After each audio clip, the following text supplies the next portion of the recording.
Hello students, आज से हम लोग बिगिन कर रहे हैं जीके सीरीज, जिसमें हम ल्यूसेंट जीके पे काम करेंगे और रेगुलर आपको 20 से 40 मिनट के बीच में एक वीडियो मिलेगी।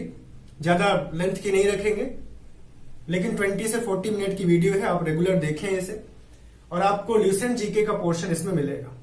इससे बेनिफिट ये है कि प्यारे बच्चों, ये ल्यूसेंट जीके का जो पोर्शन है ये हमें एक ब्रीफ आइडिया दे देता है सभी जीएस के पोर्शन का। जनरल स्टडी में आपको हिस्ट्री, ज्योग्राफी, सिविक्स, आपका इकोनॉमिक्स वाला पोर्शन, साथ ही साथ आपका कॉन्स्टिट्यूशन का पोर्शन, जनरल साइंस का पोर्शन, तो ये सभी आपको यहाँ पे मिलेगा। मैं बिगिन करूंगा हिस्ट्री से और आज मैं इंट्रोडक्शन वाली क्लास दे रहा हूं और इस इंट्रोडक्शन क्लास में आपको पता चलेगा कि हिस्ट्री क्या है, पढ़ना क्या है। ठीक है, तो एक जनरल इंट्रोडक्शन आज की क्लास में मैं दे रहा हूं। अब आप लोगों का सपोर्ट मुझे इस केस में ये चाहिए कि मुझे रिस्पांस चाहिए, तो आप लोग इस पर्टिकुलर लेक्चर को ज्यादा से ज्यादा शेयर करते हुए सभी लोगों को बेनिफिट मिले, ये बात का ध्यान रखते हुए आप इसको शेयर करेंगे। ठीक है, ये आप लोगों से मुझे चाहिए, बाकी मैं आप लोगों के लिए ज्यादा बेस्ट से बेस्ट चीजें ला के दूंगा। चलिए फिर शुरू करते हैं आज से हम लोग। तो इस जीके सीरीज में आज हम लोग समझेंगे कि हिस्ट्री क्या है, इतिहास क्या है, और बिल्कुल बेसिक से हम आ रहे हैं आज और बेसिक से हम लोगों को सीखना है। बिल्कुल बिगिनिंग से हम सीख रहे हैं, इतिहास की डेफिनेशन से हम काम कर रहे हैं। सीधी सी बात है, किसी सब्जेक्ट पे काम करना है तो हमें पता होना चाहिए कि वो सब्जेक्ट है क्या। तो इतिहास क्या है? इतिहास पास्ट की स्टडी है, यानी द स्टडी ऑफ पास्ट। जब भी आप प्राचीन चीजों को पढ़ते हैं, स्टडी करते हैं, ठीक है, अध्ययन करते हैं, किसका? प्राचीन चीजों का, प्राचीन वस्तुओं का, प्राचीन स्थलों का, तो वो कहलाता है पास्ट, वो कहलाता है इतिहास। ठीक है, अब ये इतिहास इसी आधार पर कि हम उन प्राचीन चीजों में कौन सी चीजों का अध्ययन कर रहे हैं, हम प्राचीन, बहुत प्राचीन कर रहे हैं कि मध्य की प्राचीन कर रहे हैं कि बिल्कुल आधुनिकतम प्राचीन कर रहे हैं, इस पर डिपेंड करेगा कि हम इतिहास के कौन से पोर्शन में काम कर रहे हैं। और ये हम लोग जो डिवीजन करते हैं वो हम अपनी सुविधा के आधार पर करते हैं। ठीक है, तो अपनी सुविधा के आधार पर हम इस पूरे इतिहास को 3 भागों में बांटते हैं। 3 डिवीजन इसके हो जाते हैं कि कहां से इसको हमने चुना है। एक तो आपका हो जाता है एंशिएंट, यानी प्राचीन आपने इतिहास उठाया है। अब वो प्राचीन इतिहास भारत का भी हो सकता है, वर्ल्ड का भी हो सकता है, कहीं का भी हो सकता है। साथ ही साथ आप मेडिएवल हिस्ट्री की बात करते हैं, मध्यकालीन इतिहास की बात करते हैं, जब आप एक प्राचीनतम इतिहास को छोड़कर मध्य इतिहास में आते हैं कि एक मिडिल पीरियड में क्या किया लोगों ने, उसको समझते हैं, वहां के शासनिक प्रशासनिक चीजों को समझते हैं, तो उस इतिहास को हम प्राचीन से आगे मध्यकालीन इतिहास बोलते हैं। मॉडर्न हिस्ट्री में हम एक पर्टिकुलर पीरियड डिसाइड करते हैं।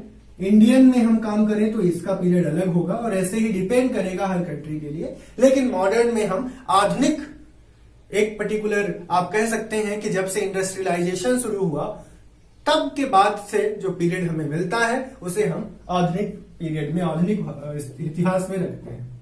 अब वो भारत का भी हो सकता है, विश्व का भी हो सकता है, किसी और देश का भी हो सकता है। हाँ, अब ये सब हम शुरू करें। We will start with this ancient history, no doubt at all, we will begin with this first ancient history only.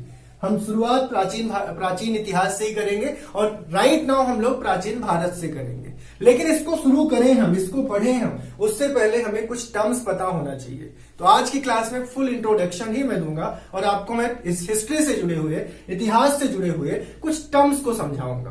पहला टर्म तो आपको पता होना चाहिए कि हिस्ट्री के फादर कौन है। हिस्ट्री के फादर यानी पिता किसे बोलते हैं? तो आप लिखें हिस्ट्री के फादर, पिता, इतिहास के पिता बोलना चाहिए हमें। ये बोला जाता है हेरोडोटस को। ठीक है, हेरोडोटस को। ये हेरोडोटस वो व्यक्ति हैं जिन्होंने एक पुस्तक लिखी है हिस्टोरिका। और ये हिस्ट्री भी आपका जिस शब्द से बना है उस शब्द का नाम है हिस्टोरिया। थोड़ा सा इन दोनों में डिफरेंस है, ये हिस्टोरिया है, ये हिस्टोरिका है। जिस हिस्टोरिया से आपका हिस्ट्री बना है वो 3 शब्दों को, या 3 आप कहेंगे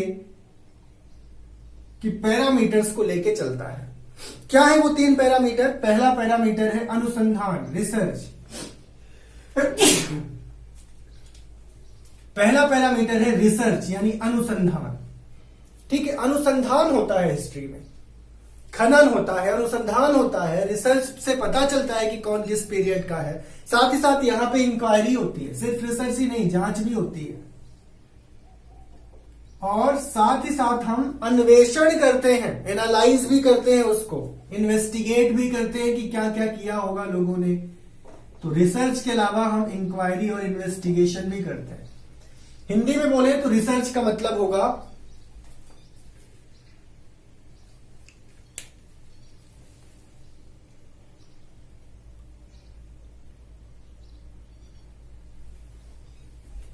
हिंदी में बोले बच्चों तो रिसर्च का मतलब होगा कि आपने खोज किया है। इंक्वायरी का मतलब होगा कि आपने जांच किया है। और इन्वेस्टिगेशन का मतलब होगा कि आपने अन्वेषण किया है, उस पर और एनालिसिस की है। तो थोड़ा सा अंतर है दोनों में, खोज, जांच और अन्वेषण, ये 3 शब्द रखता है। हेरोडोटस ने इसी तरीके से पुस्तक लिखी हिस्टोरिका, जिसमें उन्होंने हिस्ट्री के कुछ पहलू को, इतिहास के कुछ पहलू को क्रमबद्ध किया। और इस क्रमबद्ध करने के कारण ही इनको क्या बोला गया, फादर ऑफ हिस्ट्री, हिस्ट्री के पिता। और ये वर्ड यूज किया गया है इनके लिए सिसेरो के द्वारा। सिसेरो नाम के एक दार्शनिक हैं, इन्होंने ये शब्द प्रयोग किया है, फादर ऑफ हिस्ट्री बोला है हेरोडोटस को। और ये सिसेरो ये कौन है, रोमन दार्शनिक है, रोम के एक फिलोसफर हैं, जिन्होंने ये शब्द प्रयोग किया है हेरोडोटस के लिए। इसी तरीके से हम फादर ऑफ मॉडर्न हिस्ट्री की बात करते हैं, आधुनिक भारत के पिता की बात करते हैं। तो जब हम आधुनिक भारत में आते हैं, और आधुनिक या आधुनिक भारत मत बोलो, आधुनिक इतिहास बोलो केवल, तो आधुनिक इतिहास के पिता कौन कहलाते हैं, इनका नाम आप लोग लिख लें, क्योंकि बिगिन आप इतिहास कर रहे हो तो एटलीस्ट बेसिक नॉलेज आपको होना चाहिए। तो आधुनिक भारत या फिर आधुनिक इतिहास बोलना चाहिए केवल। तो ये है लियोपोल्ड वोन, ठीक है, लियोपोल्ड वोन, इनका नाम है लियोपोल्ड वोन। पूरा नाम लिखना है तो लिख लें लियोपोल्ड वोन रैंके। हिंदी में भी यही बोलेंगे बच्चों, लियोपोल्ड वोन रैंके। और ये आधुनिक इतिहास के पिताजी कहलाते हैं। इसके बाद हम बात करते हैं कि इतिहास के परिभाषा के लिए लोगों ने क्या क्या शब्द प्रयोग किया है। तो हमारे पास एक इंसान है जिनका नाम है हीगेल, जिन्हें हम इतिहास के लिए एक महान दार्शनिक की श्रेणी देते हैं। और ये हीगेल जर्मन के फिलोसफर हैं, और इन हीगेल के फॉलोवर कार्ल मार्क्स भी रहे हैं। कार्ल मार्क्स का नाम कभी ना कभी तो आपने सुना होगा। तो ये हीगेल वही दार्शनिक हैं जिनके कार्ल मार्क्स भी क्या रहे हैं, दीवाने रहे हैं, फॉलोवर रहे हैं। जर्मन फिलोसफर या जर्मन दार्शनिक है। ये दार्शनिक मतलब जो ऐसा इंसान जो सोचता है किसी बारे में, तो इतिहास के बारे में सोचते हैं ये। और इतिहास के बारे में इनका कथन है कि हिस्ट्री रिपीट्स इटसेल्फ, इतिहास खुद को दोहराता है। क्या कथन है इनका, इतिहास खुद को दोहराता है। इंग्लिश में लिखना है तो आप लिखें हिस्ट्री रिपीट्स इटसेल्फ, खुद को दोहराता है ये, ऐसा इन्होंने बोला। और इनके फॉलोवर रहे हैं कार्ल मार्क्स, इनके फॉलोवर रहे हैं कार्ल मार्क्स। तो कार्ल मार्क्स ने क्या कहा, history repeats itself first as tragedy and second as tragedy, यानी पहले तो ये भयानक ट्रेजेडी के रूप में खुद को दोहराता है, उसके बाद ये मजाक करता है, फार्स। ठीक है, तो सुन ले, history repeats itself first as tragedy and then second as farce, FARCE, farce यानी मजाक होता है। हिंदी इसका कथन हो जाएगा, हिंदी इसका ट्रांसलेशन हो जाएगा कि इतिहास खुद को दोहराता है, पहले ट्रेजेडी के रूप में, बाद में मजाक के रूप में। ठीक है, ट्रेजेडी का मतलब समझ गए होंगे, एक विनाश समझो आप, विनाश के रूप में। ठीक है, ये कार्ल मार्क्स वो इंसान है जिन्होंने रूस की क्रांति में एक इंपॉर्टेंट रोल प्ले किया है अपने लेखन से। उन्होंने सिद्धांत दिया है जिस सिद्धांत को बोलते हैं साइंटिफिक सोशलिज्म, वैज्ञानिक समाजवाद का सिद्धांत इन्होंने रूस क्रांति में दिया है। तो वैज्ञानिक समाजवाद यानी साइंटिफिक सोशलिज्म के लिए इन्हें जाना जाता है। साथ ही साथ ये जो इंडस्ट्रियलिस्ट है उनके लिए इनका बड़ा योगदान रहा है। इनकी दो पुस्तक फेमस है, एक है दास कैपिटल, ठीक है, इंग्लिश में भी दास कैपिटल बोलेंगे, हिंदी में भी दास कैपिटल बोलेंगे, इसी नाम से इनकी पुस्तक है ये दास कैपिटल, जिसमें इन्होंने पूंजीवाद का, भूमंडलीकरण का, मंदी का, रिसेशन का, ठीक है, कैपिटलिज्म का, ग्लोबलाइजेशन का, भूमंडलीकरण का, इन सब का एग्जाम्पल दिया है। और इन्होंने बताया है कि किस तरीके से दो वर्ग विभाजित होंगे, कैसे गरीब वर्ग होगा, कैसे पूंजीपति वर्ग होगा, कैसे गरीब वर्ग पर पूंजीपति वर्ग अत्याचार करेगा, या किस तरीके से पूंजीपति वर्ग लगातार अमीर होता जाएगा, गरीब दबता जाएगा। इन सब का डिस्कशन इन्होंने किया है। साथ ही साथ एक और पुस्तक है इनकी, the communist manifesto. The communist manifesto का मतलब होता है बच्चों घोषणा पत्र। मैनिफेस्टो का मतलब होता है घोषणा पत्र। कोई आप मैनिफेस्टो बनाते हो मतलब आप लिस्ट बनाते हो कि ये हम करेंगे। तो इन्होंने कम्युनिस्ट का मैनिफेस्टो दिया है, यानी इन्होंने कम्युनिस्ट का घोषणा पत्र तैयार किया है। इसमें भी इन्होंने बताया है कि क्या फायदे क्या नुकसान। अब इतना डिटेल में तो हमें नहीं जाना है, हमें तो सिर्फ एक आइडिया लेना है कि हिस्ट्री में किनका किनका योगदान रहा, हिस्ट्री में किनके क्या कथन रहे, तो ये मैंने बताया। साथ ही साथ आपने सुना होगा एक एडम स्मिथ नाम के भी लेखक, और कह सकते हो कि ये भी एक कैपिटलिस्ट टाइप के थे, जिन्होंने पुस्तकें लिखी हैं मतलब कैपिटलिज्म पर। इन्होंने इकोनॉमी पर आप कह सकते हो। तो क्या पुस्तक लिखी है? इन्होंने एक पुस्तक लिखी है एडम स्मिथ ने, जिस पुस्तक का नाम है, जिस बुक का नाम है, नाम लिख लें, वेल्थ ऑफ नेशन। यानी किसी राष्ट्र का, वेल्थ का मतलब हुआ कि रुपए, पैसे, धन, तो राष्ट्र का धन कह सकते हो, वेल्थ ऑफ नेशन। तो वेल्थ ऑफ नेशन पुस्तक में इन्होंने बताया है कि बाजार एक अदृश्य शक्ति है, यानी बाजार को, मार्केट को इन्होंने एक अदृश्य, इनविजिबल पावर बोला है। लेकिन इसका अपोज किया है कार्ल मैक्स ने अपनी पुस्तकों में। कार्ल मैक्स ने, दास कैपिटल में कार्ल मैक्स ने इस सिद्धांत का अपोज किया है कि बाजार एक अदृश्य शक्ति है। तो इन्होंने अपने अलग मत रखे हैं, अब उतना डिटेल में नहीं जाएंगे हम लोग। तो ये कुछ इंपॉर्टेंट चीजें हैं जो आपको पता होना चाहिए। साथ ही साथ इस पुस्तक के बारे में भी आपको याद होना चाहिए कि किन्होंने इस बुक को लिखा है। अब यदि इतना नॉलेज हम लोगों को है तो अब हम लोग शुरू करते हैं कुछ और पॉइंट्स। एक है जैसे unending dialogue between past and present. Unending dialogue between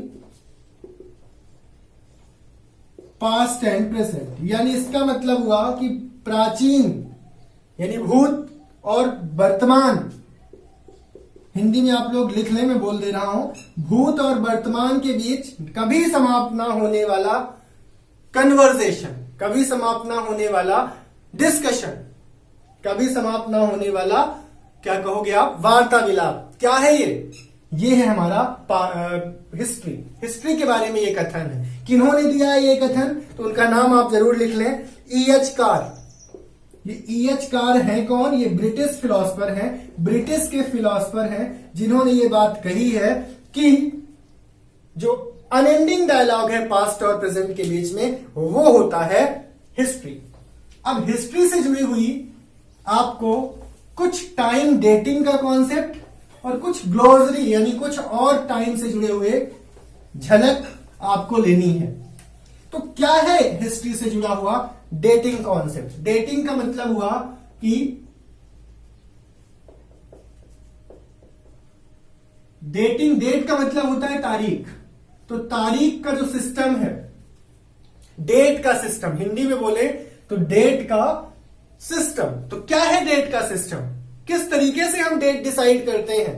जब भी हम इतिहास को पढ़ते हैं तो किस तरीके से हम तारीख का पता लगाते हैं, डेट का पता लगाते हैं? तो इसके लिए प्यारे बच्चों एक सिस्टम चलता है जिसमें हम सबसे पहले तो रेफरेंस पॉइंट उस जगह पे बनाते हैं जहां पे जन्म हुआ है ईसा मसीह जी का, और उनके जन्म के बाद के पूरे ईयर को एडी बोलते हैं और उनके पहले के ईयर को बीसी बोलते हैं। फुल फॉर्म देखें तो इसका फुल फॉर्म होता है बिफोर क्राइस्ट, यानी क्राइस्ट के जन्म के पहले, और इसका मतलब होता है एनो डोमिनी, यानी in the birth of Lord Christ, यानी लॉर्ड क्राइस्ट के जन्म के साथ जो साल शुरू होता है वो होता है एडी या एसी भी बोलते हैं, और जो लॉर्ड क्राइस्ट के जन्म के पहले का पीरियड है उसको बीसी बोला जाता है। हिंदी में इसी चीज को हम ईसा पूर्व और इसको हम ईसवी बोलेंगे। ठीक है, अब क्या मतलब है ये समझें आप। ये आप जीरो मान लो, यहां पे जन्म हुआ है ईसा मसीह जी का, उसके बाद यहां पे आपको माइनस में बोल सकते हो या फिर आप प्लस में ही बोलो, लेकिन इसका मतलब होगा क्या, ईसा पूर्व, 1 ईसा पूर्व, 2 ईसा पूर्व, ऐसे ही जाते जाते 600 ईसा पूर्व, ऐसे यहां आगे आगे 2020 आज आ गया। तो इस तरीके से ईसा पूर्व और ईसवी की बात हम करेंगे, और इसको मैं आपको समझाऊंगा कि क्या मतलब है ईसा पूर्व और ईसवी का। तो चलिए इनको समझ लेते हैं। जैसे मैं एन्नो डोमिनी की बात करता हूं, बीसी की बात करता हूं, तो कुछ कुछ तथ्य यहां पे हम लोग लिख लेते हैं। यहां पे तो आप लिख सकते हो कि आप उल्टी गिनती कर रहे हो, ठीक है, तो आप उल्टी गिनती यहां पे करते हो। आप ये बोलते हो कि कोई 600 वर्ष पहले पैदा हुआ, फिर उसके मरने का काम होगा 540 वर्ष पूर्व, यानी मतलब ये हुआ कि आप उल्टा गिन रहे हो। ठीक है, तो यहां पे उल्टी गिनती यानी आप कह सकते हो कि रिवर्स काउंटिंग यहां पे होती है, जबकि यहां पे आप क्या करते हो, सिंपल काउंटिंग करते हो। तो ये बात आप चाहो तो सबसे पहले इंडिकेट कर लो कि यहां पे फॉरवर्ड काउंटिंग होती है, सीधी गिनती हिंदी में बोलेंगे, और यहां पे हम बैकवर्ड काउंटिंग करते हैं बिफोर क्राइस्ट में यानी बीसी में। ठीक है, बैकवर्ड काउंटिंग यानी उल्टी गिनती, हिंदी में आप लिखना चाहो तो उल्टी गिनती लिख लो। ये काम हम लोग करते हैं, उल्टी गिनती यहां करते हैं और यहां सीधी। मैं समझाऊंगा भी, कुछ एग्जांपल लेके मैं समझाऊंगा। जैसे आज आप किस साल में हो, 2020 में। आप सपोज पैदा हुए 15 अगस्त 1973 में, तो ये आपका एसी है। अब सपोज यहीं पे मैं बात करता हूं कि भगवान बुद्ध पैदा हुए, भगवान बुद्ध की बात करता हूं मैं,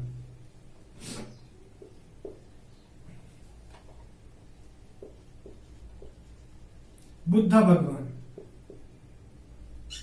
तो भगवान बुद्ध की जब हम बात करते हैं तो भगवान बुद्ध कब पैदा हुए थे, शायद आपको पता हो, नहीं पता है तो लिख लें, 563 ईसा पूर्व। और इनका निर्वाण कह सकते हो, ये हो गया था 483 ईसा पूर्व।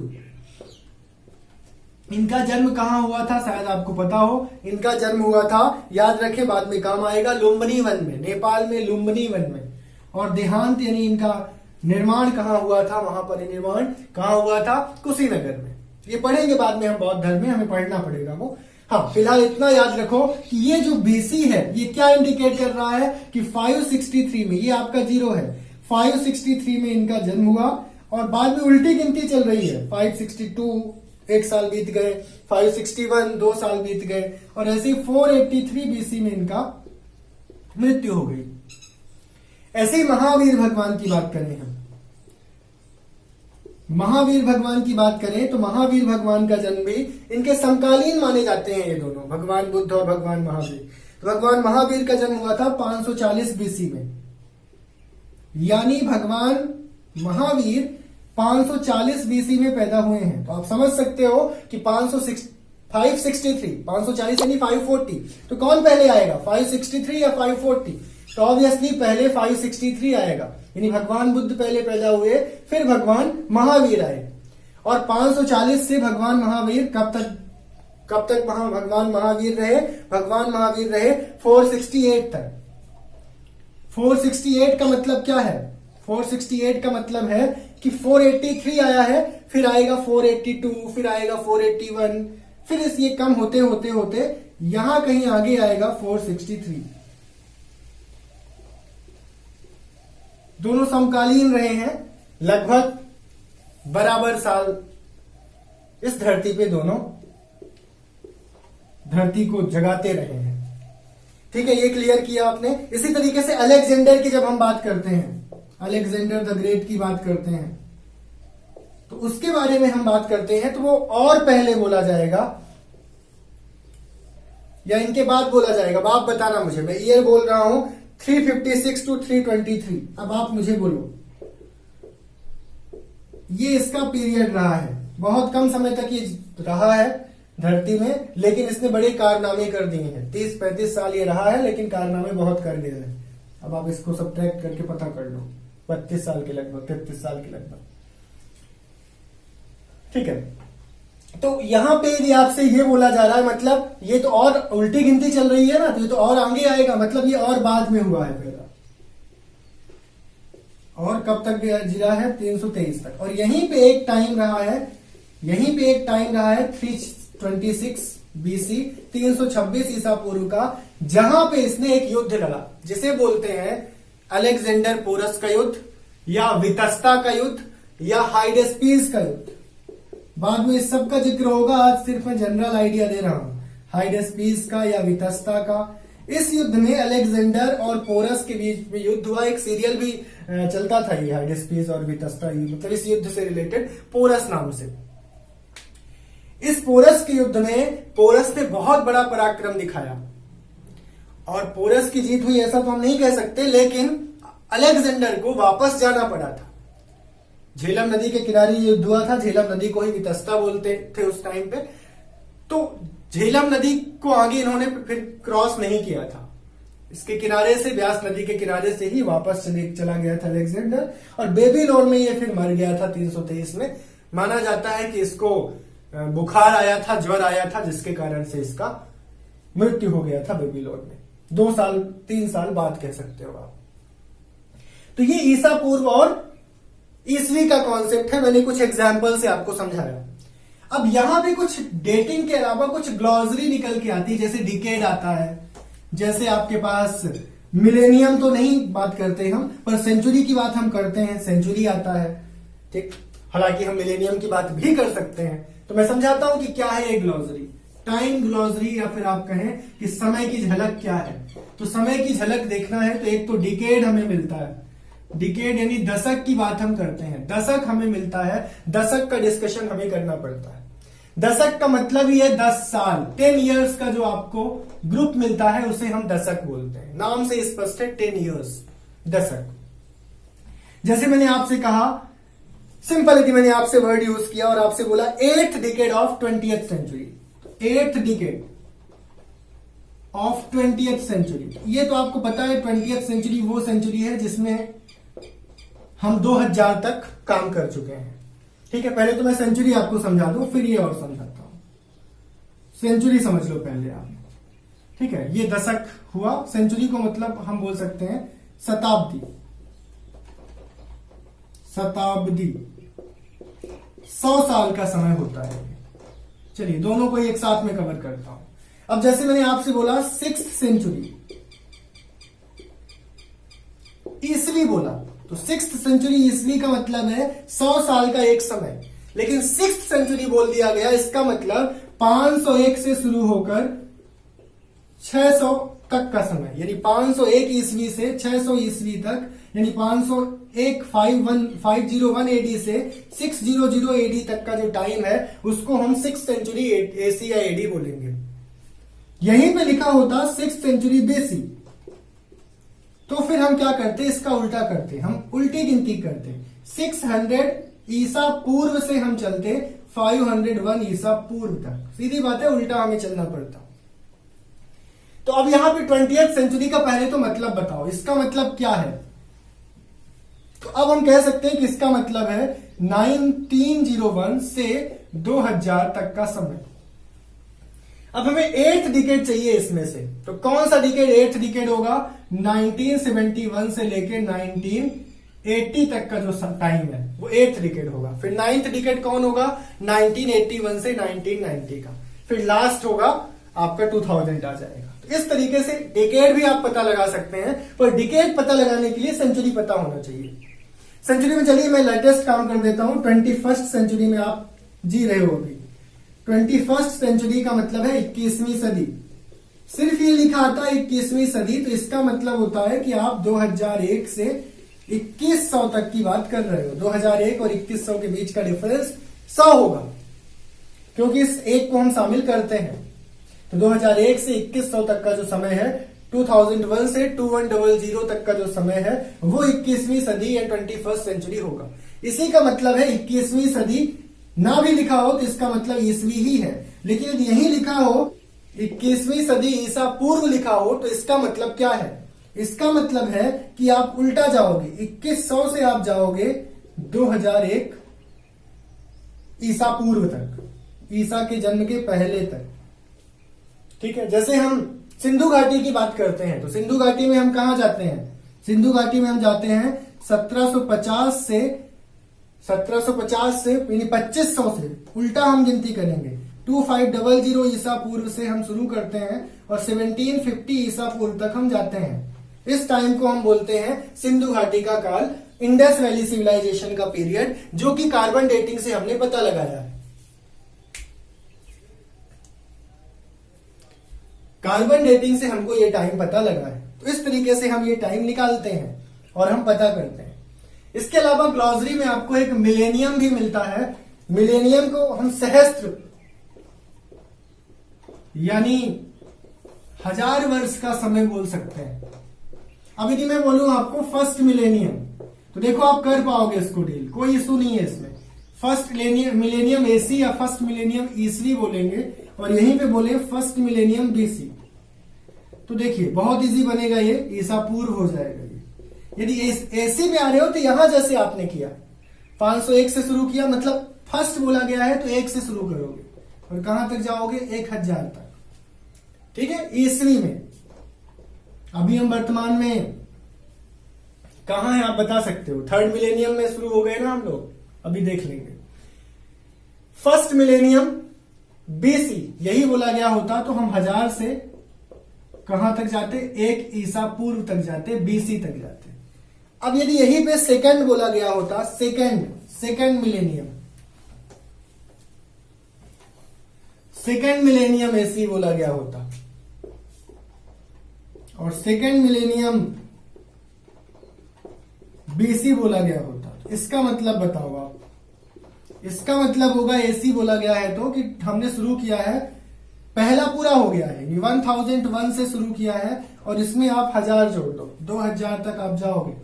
और इसका मतलब होगा कि आप 2000 से पीछे, मतलब उल्टी काउंटिंग होगी, पीछे से आप शुरू कर रहे हो ना, तो पहले बड़ी वैल्यू फिर आप उल्टा आओगे, ये 1001 तक।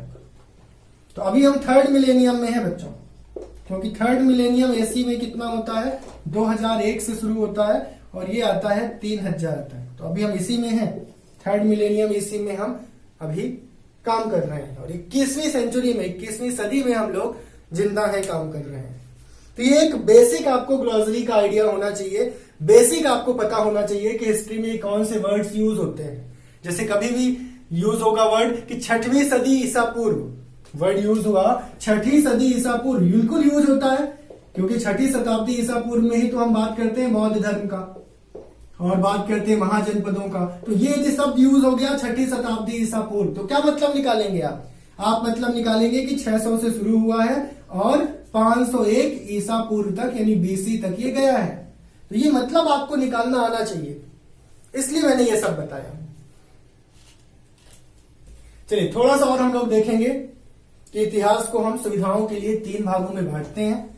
और किन भागों में बांटते हैं? तो इतिहास को हम अपनी सुविधा के लिए पहले तो उसके पीरियड के आधार पर कि कौन से पीरियड में हम डील कर रहे हैं 3 भागों में बांटते हैं, एंशिएंट, मीडिएवल और मॉडर्न। यानी हिंदी में बोले तो प्राचीन, मध्यकालीन और आधुनिक। हम भारत के इतिहास को भी इन्हीं तीनों भागों में पढ़ेंगे।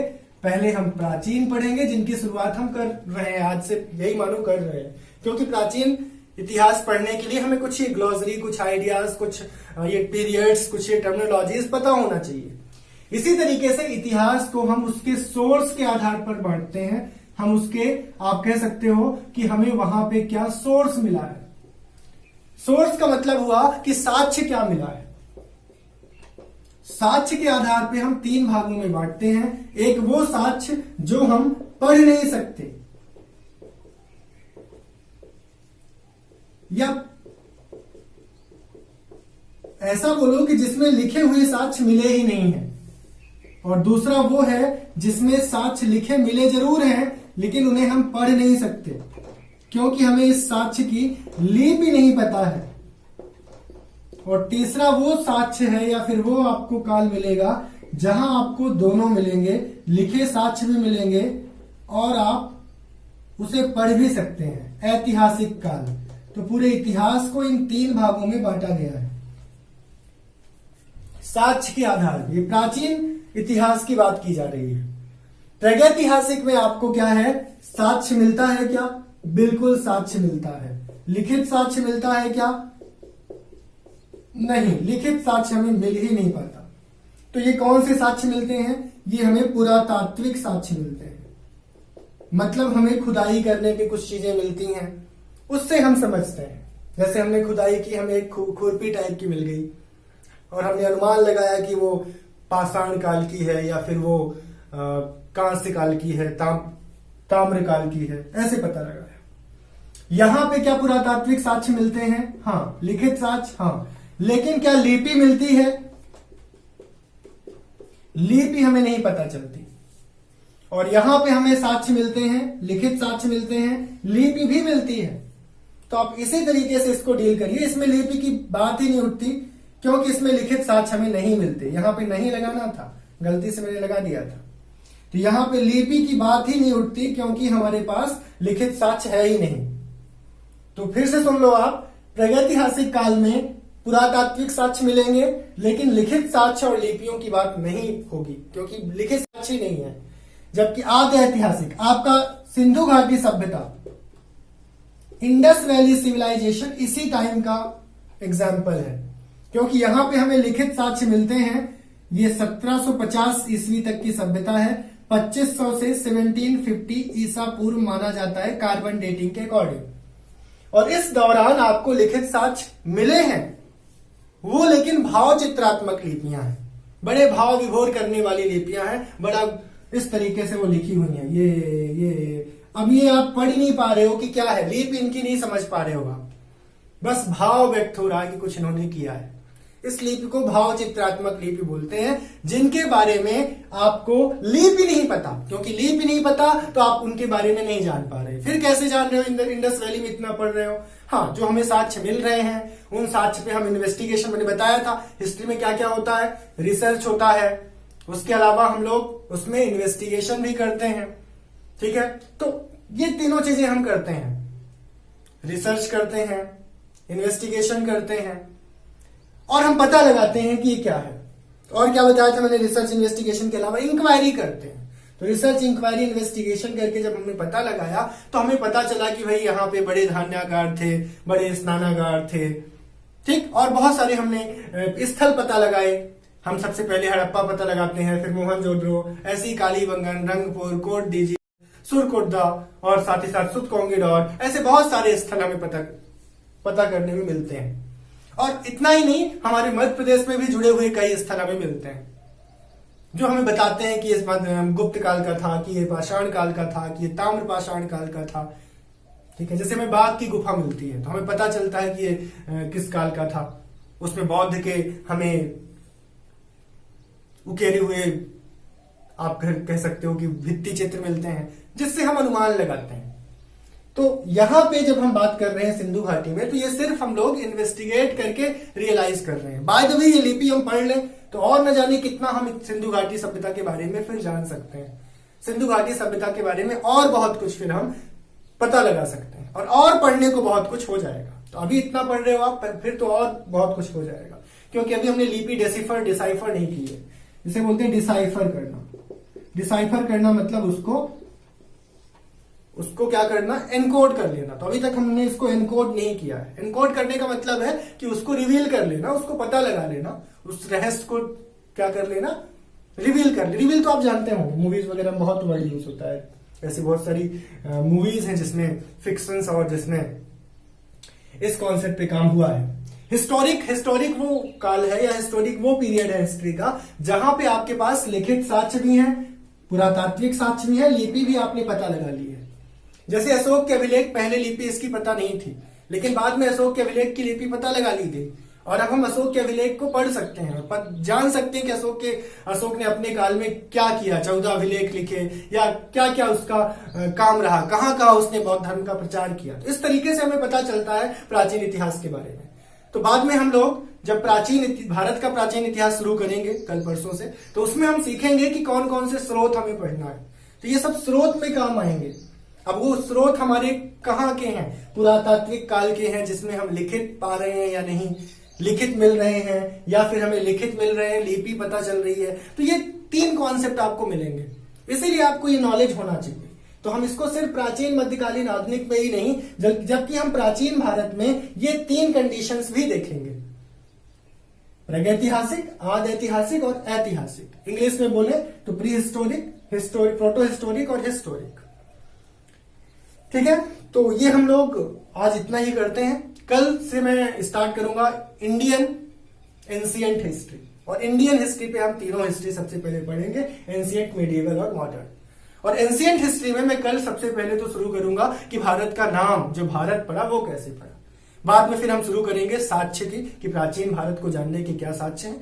तो चलिए आज के लिए इतना एंड करते हैं। हाँ, लेकिन आप लोग इसको पसंद कर रहे हैं तो इसको शेयर करें ज्यादा से ज्यादा। और ये क्लास एक्चुअल में मैं ज्यादा बोरिंग नहीं करने वाला हूं, मैं 20 से 40 मिनट में इसको एंड करूंगा क्लासेस को, और आप रेगुलर देखेंगे तो हर कॉम्पिटिटिव एग्जाम के लिए आप प्रिपेयर कर पाएंगे।